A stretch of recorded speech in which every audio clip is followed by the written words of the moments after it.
வணக்கம். இது மதிமுகம் செய்திகள். இன்றைய முக்கிய நிகழ்வுகளை பார்ப்பதற்கு முன்பாக தலைப்பு செய்திகளை பார்க்கலாம். அமைச்சர் செந்தில் பாலாஜி கைதுக்கு முதலமைச்சர் மு.க. ஸ்டாலின் கண்டனம். இந்த மிரட்டலுக்கு எல்லாம் திமுக அஞ்சாது என முதலமைச்சர் ட்விட்டரில் பதிவு. பழிவாங்கும் நடவடிக்கைகளில் பாஜக அரசு இறங்கியுள்ளது. அமைச்சர் செந்தில் பாலாஜி கைதுக்கு மதிமுக பொதுச் செயலாளர் வைகோ கண்டனம். நீட் தேர்வில் தமிழ்நாட்டை சேர்ந்த மாணவர் பிரபஞ்சன் முதலிடம் பிடித்து சாதனை. 10 இடங்களில் 4 இடங்களை தமிழக மாணவர்கள் பிடித்து சாதனை. தமிழ்நாட்டில் 1 முதல் 5ஆம் வகுப்பு மாணவர்களுக்கு இன்று பள்ளிகள் மீண்டும் திறப்பு. புதுச்சேரியிலும் கோடை விடுமுறைக்கு பின்பு இன்று பள்ளிகள் திறப்பு. அமைச்சர் செந்தில் பாலாஜி கைதுக்கு திமுக அமைச்சர்கள் மற்றும் அரசியல் கட்சி தலைவர்கள் பலர் கடும் கண்டனம். ஒன்றிய பாஜக அரசின் உருட்டல் மிரட்டலுக்கு திமுக அஞ்சாது என உதயநிதி ஸ்டாலின் பேட்டி. அமைச்சர் செந்தில் பாலாஜியை அமலாக்கத்துறை கைது செய்துள்ள நிலையில் பாஜகவின் இந்த மிரட்டல்களுக்கு திமுக அஞ்சாது என முதலமைச்சர் மு.க. ஸ்டாலின் தெரிவித்துள்ளார். மின்சாரத்துறை மற்றும் மதுவிலக்குத்துறை அமைச்சர் செந்தில் பாலாஜிக்கு சொந்தமான இடங்களில் அமலாக்கத்துறையினர் சோதனை நடத்தினர். சென்னை தலைமை செயலகத்தில் உள்ள அமைச்சர் செந்தில் பாலாஜி அறையில் அமலாக்கத்துறையினர் சோதனை மேற்கொண்ட நிலையில் இன்று அதிகாலை அவர் கைது செய்யப்பட்டார். அப்போது அவருக்கு நெஞ்சுவலி ஏற்பட்ட நிலையில் அவர் ஓமந்தூரார் மருத்துவமனையில் அனுமதிக்கப்பட்டுள்ளார். அவருக்கு அங்கு தீவிர சிகிச்சை அளிக்கப்பட்டு வருகிறது. இந்நிலையில் அமைச்சர் செந்தில் பாலாஜியை முதலமைச்சர் மு.க. ஸ்டாலின் மருத்துவமனையில் நேரில் சந்தித்து நலம் விசாரித்தார். அத்துடன் அவருக்கு அளிக்கப்படும் சிகிச்சை குறித்தும் கேட்டறிந்தார். இதையடுத்து முதலமைச்சர் மு.க. ஸ்டாலின் தனது ட்விட்டர் பக்கத்தில் விசாரணைக்கு முழு ஒத்துழைப்பு தருவதாக அமைச்சர் செந்தில் பாலாஜி சொன்ன பிறகும் அவருக்கு நெஞ்சுவலி ஏற்படும் வகையில் சித்திரவதை கொடுத்த அமலாக்கத்துறையின் நோக்கம் என்ன என கேள்வி எழுப்பினார். வழக்கிற்கு தேவையான சட்ட நடைமுறைகளை மீறி மனித நேயமற்ற முறையில் அமலாக்கத்துறை அதிகாரிகள் நடந்து கொண்டிருப்பது தேவையா எனவும் முதலமைச்சர் கேள்வி கேட்டுள்ளார். இந்நிலையில் பாஜகவின் இந்த மிரட்டல்களுக்கு எல்லாம் திமுக அஞ்சாது எனவும் 2024ஆம் ஆண்டு நாடாளுமன்ற தேர்தலில் மக்கள் தக்க பாடம் புகட்டுவார்கள் எனவும் முதலமைச்சர் பதிவிட்டுள்ளார். அமைச்சர் செந்தில் பாலாஜி அமலாக்கத்துறையினரால் கைது செய்யப்பட்டதற்கு மதிமுக பொதுச் செயலாளரும் மாநிலங்களவை உறுப்பினருமான வைகோ கண்டனம் தெரிவித்துள்ளார். இது தொடர்பாக அவர் வெளியிட்டுள்ள அறிக்கையில், ஒன்றிய பாஜக அரசு எதிர்க்கட்சிகளை முடக்குவதற்கு அமலாக்கத்துறை, மத்திய புலனாய்வுத்துறை உள்ளிட்ட பல்வேறு அமைப்புகளை ஏவி விடுவது தொடர்ந்து கொண்டு இருப்பதாக தெரிவித்துள்ளார். பாஜக அரசு எதிர்க்கட்சிகள் ஆளும் மாநிலங்களில் பழிவாங்கும் நடவடிக்கைகளில் இறங்கியுள்ளதாக குறிப்பிட்டுள்ள வைகோ, மேற்கு வங்காளம், புதுடெல்லி உள்ளிட்ட பல்வேறு மாநிலங்களில் பாஜக நடத்திய அரசியல் சித்து விளையாட்டுகளை தமிழ்நாட்டிலும் அரங்கேற்றுவதற்கு திட்டம் தீட்டி வருவதாக தெரிவித்துள்ளார். அதன் ஒரு பகுதியாக தமிழ்நாடு அரசின் தலைமை செயலகத்திற்குள் அமலாக்கத்துறை அதிகாரிகள் அத்துமீறி நுழைந்து திமுக அரசுக்கு களங்கம் கற்பிக்க முயற்சிப்பதாகவும் வைகோ குறிப்பிட்டுள்ளார். இந்நிலையில் மின்சாரத்துறை மற்றும் ஆயத்தீர்வுத்துறை அமைச்சர் செந்தில் பாலாஜி அமலாக்கத்துறை விசாரணைக்கு முழு ஒத்துழைப்பு கொடுப்பதாக தெரிவித்தும் கூட விசாரணை முடிந்து எந்தவிதமான சட்ட நெறிமுறைகளையும் பின்பற்றாமல் நள்ளிரவில் அவரை கைது செய்து துன்புறுத்தியிருப்பதற்கு வைகோ கண்டனம் தெரிவித்துள்ளார். ஜனநாயகத்தில் இத்தகைய மிரட்டல் போக்குகளுக்கு ஒருபோதும் இடம் இல்லை என்றும் இதனை திமுக அரசு முறியடிக்கும் எனவும் வைகோ தமது அறிக்கையில் குறிப்பிட்டுள்ளார். அமைச்சர் செந்தில் பாலாஜிக்கு அளிக்கப்படும் சிகிச்சை குறித்து நமது செய்தியாளர் பிரபாகரன் தரும் கூடுதல் தகவல்களை கேட்போம். பிரபாகரன், ஓமந்தூரார் அரசு பன்னோக்கு மருத்துவமனையில் அமைச்சர் செந்தில் பாலாஜிக்கு ஆஞ்சியோகிராம் பரிசோதனை தொடங்கி நடைபெற்ற நிலையில் மருத்துவமனை தரப்பிலிருந்து ஏதேனும் தகவல்கள் கிடைத்துள்ளதா? சென்னை மற்றும் கரூரில் உள்ள அமைச்சர் செந்தில் பாலாஜி வீடு மற்றும் அவரது சகோதரர் வீடு என 10 இடங்களில் நேற்று அமலாக்கத்துறையினர் தொடர்ந்து சோதனையில் ஈடுபட்டனர். அதனைத் தொடர்ந்து நள்ளிரவில் அமைச்சர் செந்தில் பாலாஜி கைது செய்யப்பட்டார். அதனைத் தொடர்ந்து அவருக்கு அதிகாலையில் நெஞ்சுவலி ஏற்பட்ட நிலையில் ஓமந்தூராரில் உள்ள அரசு பன்னோக்கு மருத்துவமனையில் சிகிச்சைக்காக அவர் அனுமதிக்கப்பட்ட நிலையில் அவருக்கு தொடர்ந்து ஆஞ்சியோகிராம் பரிசோதனை நடைபெற்றது. இதயத்திற்கு செல்லும் இரத்த ஓட்டத்தில் தடைகள் இருக்கிறதா என்ற பரிசோதனை அவருக்கு மேற்கொள்ளப்பட்டது. அதனைத் தொடர்ந்து அவருக்கு இரத்த குழாயில் 3 அடைப்புகள் இருப்பது ஆஞ்சியோகிராம் பரிசோதனையில் தெரியவந்துள்ளதாகவும், இந்நிலையில் அவருக்கு பைபாஸ் சர்ஜரி செய்ய ஓமந்தூரார் அரசு மருத்துவர்கள் பரிந்துரை செய்து அறிக்கை வெளியிட்டுள்ளனர். இந்நிலையில் அமைச்சர் செந்தில் பாலாஜி கைது தொடர்பாக அவரது மனைவி மேகலா சென்னை உயர்நீதிமன்றத்தில் ஆட்கொணர்வு மனு தாக்கல் செய்து முறையிட்டுள்ளார். நீதிபதிகள் சுந்தர் மற்றும் சக்திவேல் அடங்கிய அமர்வு முன்பு மூத்த வழக்கறிஞர் இளங்கோ அவரது தரப்பில் ஆஜராகி மேல்முறையீடு செய்துள்ளார். அப்போது அவர் அமைச்சர் செந்தில் பாலாஜி சட்டவிரோதமாக கைது செய்யப்பட்டதாகவும் கைதுக்கு முன்பாக விசாரணை என்கிற நடைமுறையை பின்பற்றவில்லை என தெரிவித்தார். இதனை கேட்ட நீதிபதிகள் மனு தாக்கல் நடைமுறைகள் முடிந்த பிறகு பிற்பகலில் இந்த விசாரணை எடுத்துக்கொள்வதாக தெரிவித்தனர். தகவல்களுக்கு நன்றி பிரபாகரன்.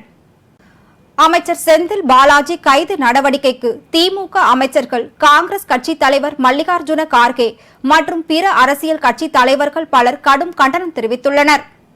இது தொடர்பாக மல்லிகார்ஜுன கார்கே வெளியிட்டுள்ள அறிக்கையில், இது ஒரு அரசியல் துன்புறுத்தல் மற்றும் மோடி அரசாங்கத்தின் பழிவாங்கும் நடவடிக்கை என விமர்சித்துள்ளார். மேலும் இது போன்ற நடவடிக்கைகளால் எதிர்க்கட்சியான தாங்கள் யாரும் பயப்பட மாட்டோம் எனவும் தெரிவித்துள்ளார்.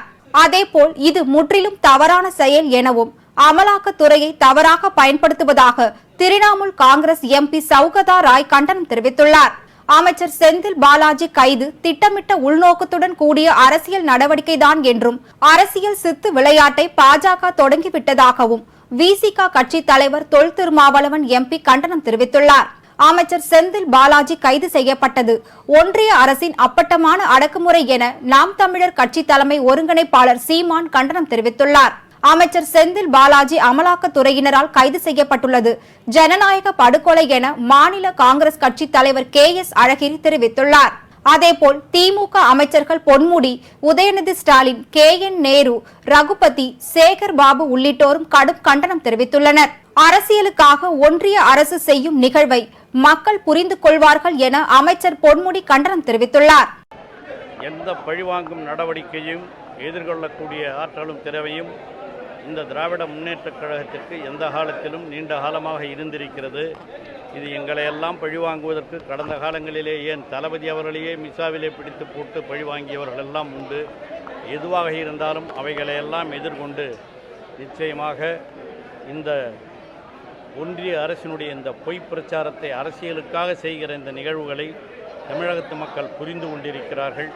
அதை இன்னும் தெளிவாக இவர்கள் புரிந்து கொள்ளும். ஒன்றிய பாஜக அரசின் உருட்டல் மிரட்டலுக்கு திமுக அஞ்சாது எனவும், அமைச்சர் செந்தில் பாலாஜி மீதான நடவடிக்கையை சட்டப்படி எதிர்கொள்வோம் எனவும் அமைச்சர் உதயநிதி ஸ்டாலின் தெரிவித்துள்ளார். நான் பேசினேன். ஒன்றிய அரசுடைய இந்த ஒட்டல் மிரட்டலுக்கெல்லாம் திராவிட முன்னேற்றம் அஞ்சாது. நாங்கள் மிஸ்ஸாவே பார்த்தவங்க நாங்கள் ஃபேஸ் பண்ணுவோம். சட்டப்படி நாங்கள் சந்திப்போம். திமுக அமைச்சர் என்ற காரணத்தினாலேயே செந்தில் பாலாஜி பழிவாங்கப்பட்டுள்ளதாகவும், மக்கள் மன்றத்தின் முன்பும் மக்கள் முன்பும் பாஜக அரசு பதில் சொல்லியாக வேண்டும் எனவும் அமைச்சர் ரகுபதி தெரிவித்துள்ளார். ஆனால் இது திட்டமிட்டு பழிவாங்கும் நோக்கத்தோடு ஒருவர் எந்த அளவுக்கு மன உளைச்சலுக்கு ஆளாக்க வேண்டும், அவர் மனம் நிம்மதி இல்லாமல் இருக்க வேண்டும் என்பதற்காக எடுக்கப்பட்ட ஒரு நடவடிக்கை என்பது இந்த அமலாக்கத்துறையினுடைய சோதனை மூலமாக தெரிய வருகிறது. இது முழுக்க முழுக்க இதுக்கு யார் காரணமாக இருந்தாலும் அவர்கள் மக்கள் மன்றத்தின் முன்னாலே பதில் சொல்ல கடமைப்பட்டவர்கள், நீதிமன்றத்தின் முன்னாலும் பதில் சொல்ல கடமைப்பட்டவர்கள். தமிழ்நாட்டில் 1 முதல் 5ஆம் வகுப்பு மாணவர்களுக்கு இன்று பள்ளிகள் மீண்டும் திறக்கப்பட்டுள்ளன. 6 முதல் 12ஆம் வகுப்பு மாணவர்களுக்கு ஜூன் 12ஆம் தேதி பள்ளிகள் திறக்கப்பட்ட நிலையில் 1 முதல் 5ஆம் வகுப்பு மாணவர்களுக்கு ஜூன் 14ஆம் தேதியில் பள்ளிகள் திறக்கப்படும் என்று அறிவிக்கப்பட்டது. இந்நிலையில் கோடை விடுமுறை முடிந்து 1 முதல் 5ஆம் வகுப்பு மாணவர்களுக்கு இன்று முதல் பள்ளிகள் திறக்கப்பட்டுள்ளன. முதல் நாளான இன்றே அனைத்து மாணவர்களுக்கு பாட புத்தகங்களை வழங்க வேண்டும் என்று தமிழ்நாடு அரசு உத்தரவிட்டுள்ளது. அத்துடன் இலவச உபகரணங்களையும் இன்றே வழங்க அறிவுறுத்தியுள்ளது. இதனால் பாட புத்தகங்களை வழங்க அனைத்து பள்ளி நிர்வாகமும் உரிய நடவடிக்கை எடுத்துள்ளது. சீருடை அணிந்து வரும் மாணவர்களுக்கு பேருந்துகளில் இலவசமாக பயணிக்க அனுமதிக்கப்படுவார்கள் என்று போக்குவரத்து துறை ஏற்கனவே தெரிவித்துள்ளது. பள்ளிகள் திறப்பு இந்த ஆண்டு சற்று கால தாமதமாக தொடங்குவதால் அதனை ஈடு செய்யும் வகையில் சனிக்கிழமைகளில் வகுப்புகள் நடத்தப்படும் என பள்ளி கல்வித்துறை அமைச்சர் அன்பில் மகேஷ் ஏற்கனவே அறிவித்துள்ளார். அதன்படி நடப்பு கல்வியாண்டை பொறுத்தவரை 210 வேலை நாட்கள் இருக்கும் என ஏற்கனவே பள்ளி கல்வித்துறை அறிவித்துள்ளது. அதேபோல் புதுச்சேரியில் 55 நாள் கோடை விடுமுறைக்கு பின்பு இன்று பள்ளிகள் திறக்கப்படுகிறது. அமைச்சர் செந்தில் பாலாஜியை அமலாக்கத்துறை கைது செய்துள்ள நிலையில் முதலமைச்சரின் நிகழ்ச்சிகள் ஒத்திவைக்கப்பட்டுள்ளன. சென்னை தலைமை செயலகத்தில் நடைபெற இருந்த முதலமைச்சரின் ஆய்வுக் கூட்டம் ஒத்திவைக்கப்படுவதாக அறிவிக்கப்பட்டுள்ளது. தலைமை செயலகத்தில் காலை 10:30 மணிக்கு முத்திரை பதிக்கும் முத்தான திட்டங்கள் தொடர்பான ஆய்வுக் கூட்டம் நடைபெற இருந்த நிலையில் தற்பொழுது ஒத்திவைக்கப்பட்டுள்ளது. நீட் தேர்வில் தமிழ்நாடு மாணவர் பிரபஞ்சன் 720க்கு 720 மதிப்பெண்கள் பெற்று அகில இந்திய அளவில் முதலிடம் பெற்றுள்ளார். இளநிலை மருத்துவ படிப்புகளில் சேர்வதற்கான நீட் தேர்வு முடிவுகள் வெளியாகியுள்ளது.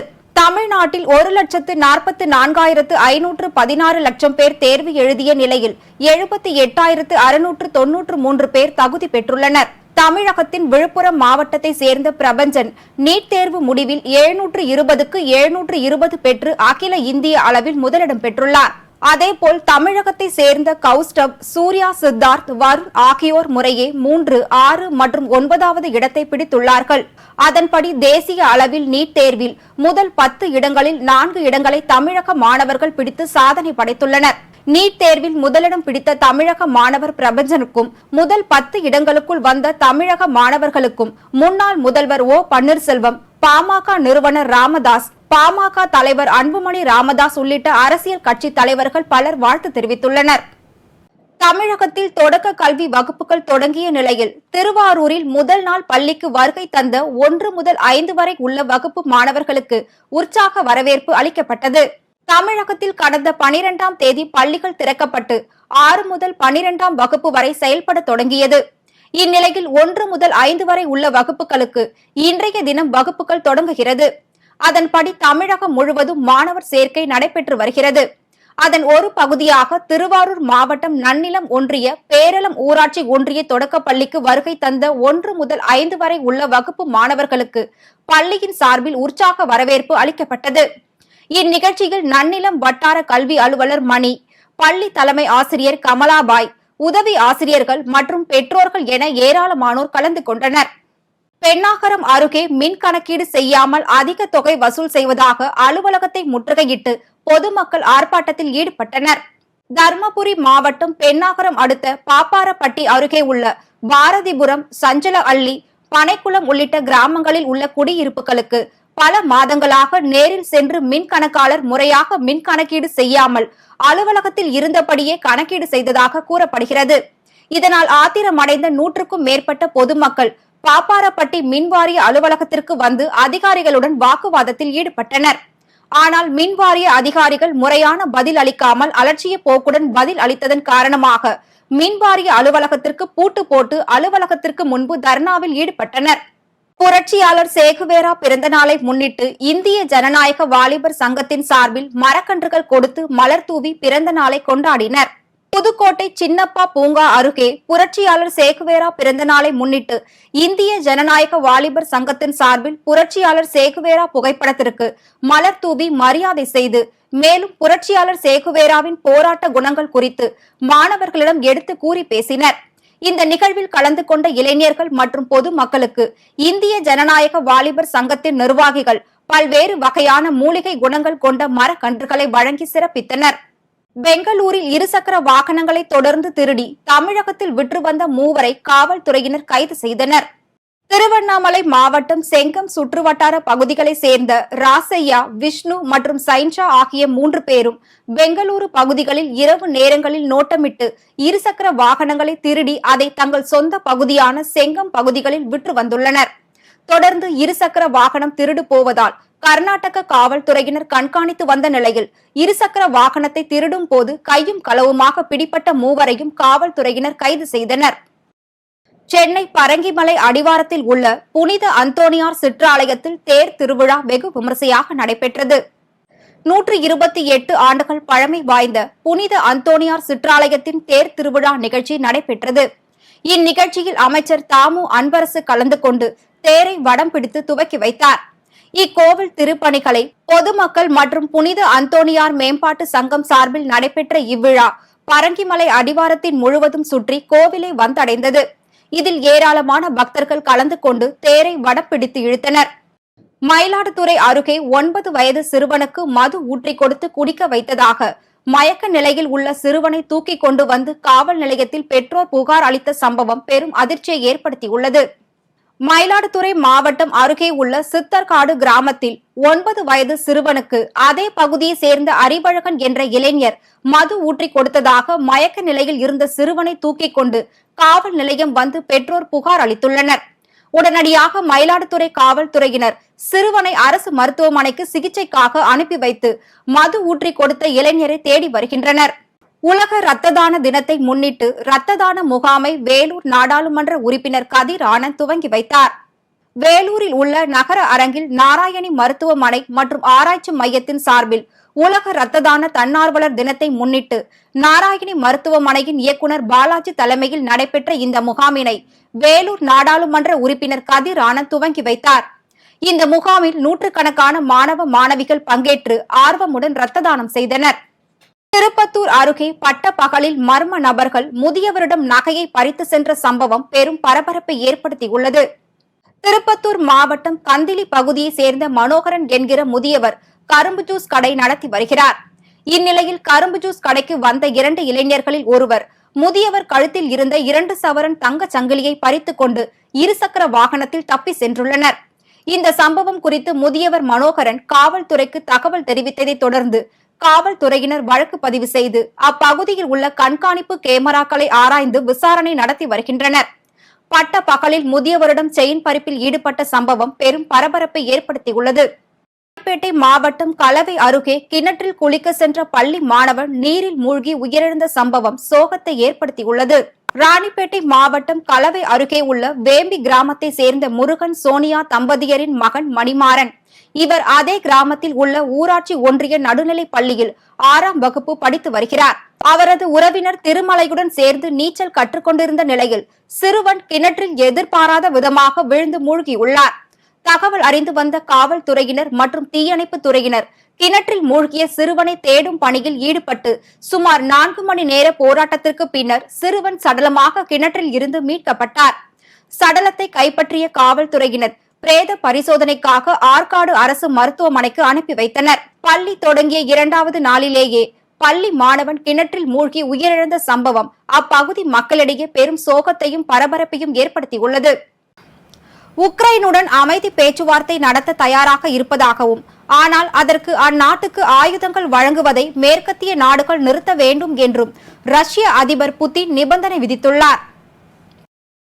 மாஸ்கோவில் ராணுவம் தொடர்பான இணையதள பிளாக்கர்களுடன் உரையாடிய அவர் ரஷ்ய ஆயுதங்களின் தரம் தற்போது மேம்படுத்தப்பட்டுள்ளதாகவும், அதே நேரத்தில் ட்ரோன் மற்றும் துல்லிய தாக்குதல் தொடர்பான ஆயுத தயாரிப்பில் பின்தங்கி இருப்பதாகவும் குறிப்பிட்டார்.